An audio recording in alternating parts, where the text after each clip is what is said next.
Welcome to Sword and Shield, the official podcast of the 960th Cyberspace Wing. Join us for insight, knowledge, mentorship, and some fun as we discuss relevant topics in and around our wing. Please understand that the views expressed in this podcast are not necessarily the views of the U.S. Air Force nor the Air Force Reserve, and no endorsement of any particular person or business is ever intended.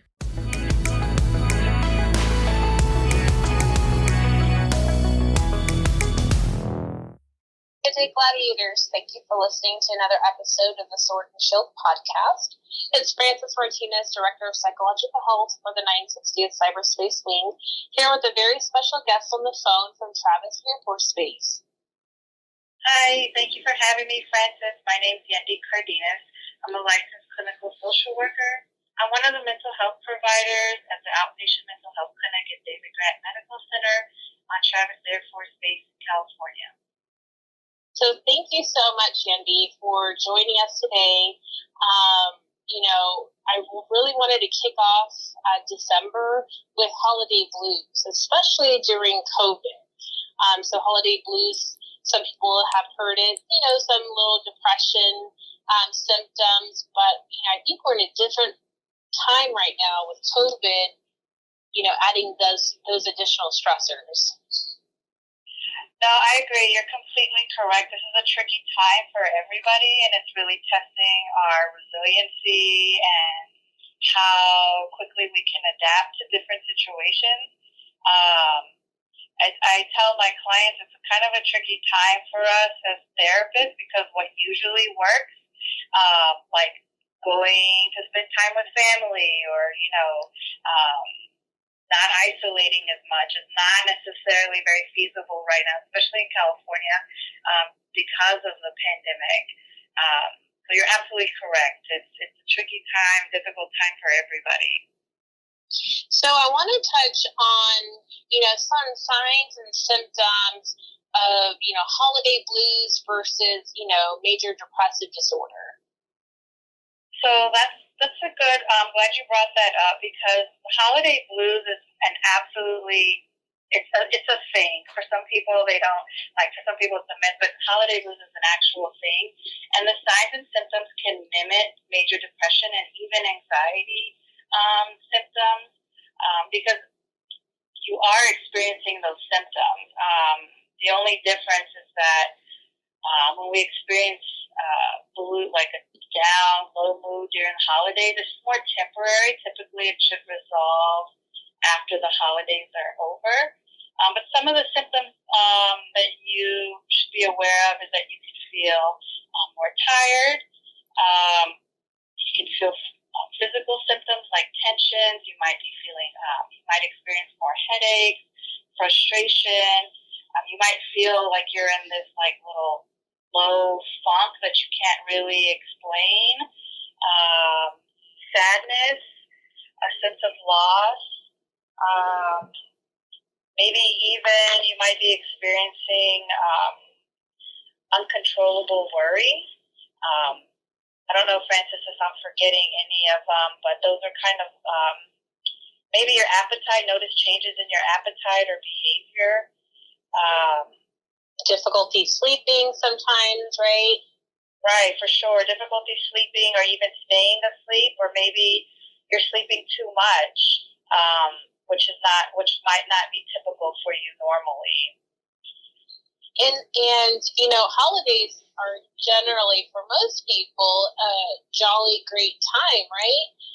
But some people, they really do carry around the holiday blues. And something to also note, seasonal changes, it gets dark earlier, so we're losing some of that daylight. And that kind of, puts an emphasis, on our mood as well. Oh, yeah, for sure. I also think if we want to go back to bring up some, experiences we might be experiencing that's atypical because of COVID, we might even be experiencing a little bit of grief. We're grieving that, we can't let, I know for me, it's sad that I can't fly back home to Texas to go spend time with my family.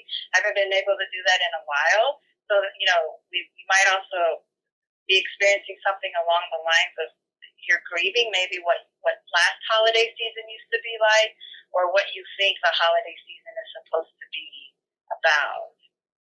Right, and that added stress of COVID is really tipping the scales. We're disconnected for the most part from our families, and then I know California went on lockdown again, and so those are difficult things to deal with, especially on top of some mental health issues. Right, you're absolutely correct. And, speaking of the lockdown, we are here in Travis, our county's not yet locked down, but the surrounding counties are. So I'm anticipating that maybe. But even if we don't go on full lockdown again, it's just even the unknown can change our mood and the way we react to things. We might become more irritable, might become frustrated, just because we don't know what tomorrow's going to bring. Yeah, and dealing with our added stresses, right? How do we look at that? I know the biggest thing that I always recommend is acknowledging your feelings. Don't sweep it under the rug. If you've been going through something, it's okay to feel sad, and we want to normalize that, and try to get if you're sad, cry it out, speak to someone, call someone, and work out those feelings. I hear a lot of the times I'm strong. Well, being strong is also asking for help. Mm-hmm. No, I completely agree. I think being vulnerable with yourself and asking for help is one of the it shows the most strength, I think, of any behavior, to be able to say, I need something more, I need help. And you're absolutely right, being mindful and being present with an experience any emotion that you might come across, and being like, okay, sadness, I know you're here. What do we need to do so that I can feel better? Mm-hmm. And it's funny when you say that. I kind of think of that movie Inside Out, right? Sadness is everything they touch, kind of, the happy memories and the joyful memories, they kind of turn, blue and sad as well. And so it's really important to stay, in the moment and be present and kind of focus on the important things for us now. And obviously those have shifted, because we are in this pandemic, but try to find the good in every day. Right. Yeah, and some other tips that you can do to kind of avoid the holiday blues, obviously is first, like you said, acknowledging what you are experiencing and knowing when you need to reach out to somebody for help. But also, maybe before you get to that point, you can, it might be beneficial that, you set up a routine as much as possible and you stick to that routine. Or maybe even, I know finances during the holiday season is a stressor for a lot of folks. And so maybe setting up a budget for yourself can reduce some stress or some, self-loathing thoughts like, oh my gosh, I don't have enough money to afford this or that, But like you said, being grateful for what you do have. I think another tip for avoiding the holiday blues is just really setting realistic expectations for yourself, and doing your best not to isolate. I'm not sure what that looks like for everybody, depending on where they're at. But there are ways that you can spend time with friends and family and your support network, even though it might not be in person. Can you think of any other tips? Well, I was talking to Colonel Erich this weekend about going on a drive. They have the drive-through light displays. We can't do a lot of things out in public, but we can go look at lights. We can even, for those that are into the holidays, decorating your home. I know some people say, it's not even worth it this year, but why not? You know why? COVID, of course, it has put a huge damper on everything around the world, but it shouldn't take away those joys that we normally have. And so keep in the routine and your traditions that you normally do, to keep, some of that holiday spirit going. Oh, yeah, no, I completely agree because, whether this was a traditional normal holiday season versus now when it's, during the pandemic, I think, whatever you do have control over, like, how you decorate your house and how you choose to decide to spend your holidays, I think we have to really, take a hold of that and really focus on what we do have control over. And I say go for it. So I completely agree. I outdo your house if you can't afford, to buy expensive decorations. Then how about craft some? Whether you have children, you can craft some with your family, or if you're single and living alone, you can still make your own. Create your own holiday spirit in your own space. Yeah. And I think too, though, it's also important that you maintain healthy habits like eating and drinking healthy. I was just going to say that. Avoiding alcohol if you're already feeling down and depressed or anxious.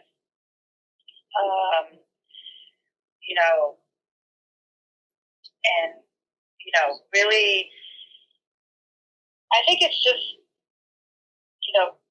really taking a look at what we do have and being grateful for that. But then even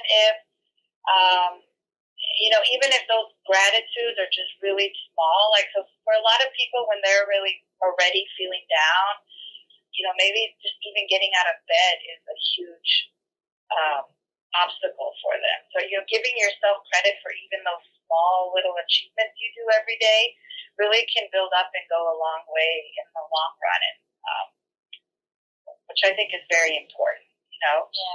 And I think some of the stress, when we talk about holiday blues, people feel so overwhelmed, right, with the demands of Christmas shopping or holiday shopping, parties, decorating, finances, family issues, and it kind of all comes to a head. So, being mindful and learning to say no, it's okay to say no, set up your own personal boundaries, don't overextend yourself, because a lot of those times when you do that, we start feeling like we're going to crack, and, we're trying to mitigate and find, other avenues to get the help or support that you need. It's okay to ask for help, but it's also okay to say no. I think that's fantastic you brought that up, because a lot of people forget that that's okay. And it's really liberating the first time you say no to somebody, if it's been a problem before, but you're absolutely right. During the holidays, and you have to be your own advocate. And if you're not, if you're not going to take care of yourself, then who will, right? And so you need to going back to setting realistic expectations, you need to know where your boundaries are, what you are and what you're not willing to do, and then be okay with saying no. I think Self-care is always number one, and it's really hard for people to do, to really take care of themselves, and sometimes they get lost, and they're worried about taking care of their kids and their spouse and, their other family members, and they forget about taking care of themselves. But it's really important to dedicate, minimum of 15 minutes a day to yourself, to either, take a walk, listening to music, or even, reading a book or something to spend that quality time with yourself. Or even just listening to your favorite, radio station or Spotify playlist or Pandora station. And I like to tell my clients, self-care, it can be anything as long as you're focusing on yourself. So even if, you're cooking dinner for your family, being very present in the moment. Because for a lot of people, cooking can bring them joy, right? Mm-hmm. Or when you're drinking your coffee in the morning, like really being present and focusing on what your coffee smells like, what it tastes like. And so, because I know a lot of people get kinked up when I'm like, take care of yourself, make sure you focus on self-care. And they're like, well, what do you mean I can't go get a massage or I can't go get a pedicure? Yeah, I think for a lot of people that's what self-care is, so I'm glad you brought up other examples. But self-care really is just about focusing on yourself and being present with yourself at least, for 15 minutes a day. Mm-hmm. And, again, seeking help. And so what does that look like? So we do have a unit out there at Travis. And so if someone is needing to seek help, how do they go about doing that with the mental health clinic there? So if you notice that your symptoms or your mood is getting worse, and it's not really as temporary as you would hope, you can reach our outpatient mental health clinic. Our phone number is 707-423-5174, and any of our fantastic mental health technicians who answer our phones can get you set up with the right resources and point you in the right direction. You can also contact the National Suicide Prevention Lifeline, and that number is 1-800-273-8255.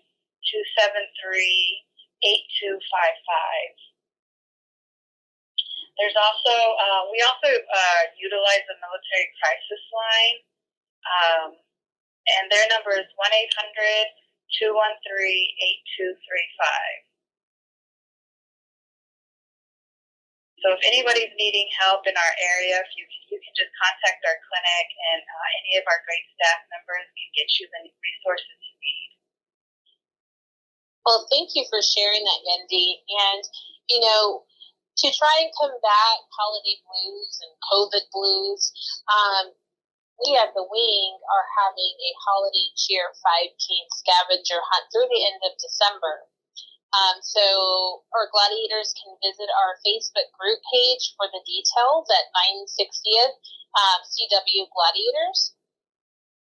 Also, we're having a virtual Santa visit on Saturday, December 19th from 1200 to 1400 Central Time for all the children in our wing. If you are interested in having your family Zoom with Santa, you can email me at francis.martinez.2@us.af.mil so we can get that scheduled. Yendi provided the suicide prevention hotline number, but I just want to reiterate, it's 1-800-273-8255. If you don't know who to turn to, anyone in our wing, family members included, can call me and we can work through some stuff and also get you pointed in the right direction. So I want to thank you, Yendi, for joining us today. And, mental health clinic, especially at Travis, we're trying to spread the word of what we have going on out in the wing, and we really appreciate you joining us today. And I hope all of our gladiators, have a happy holiday season. Please remember to take care of yourself and your families. And we look forward to a better 2021. So I want to thank everyone for listening in today. Gladiators out.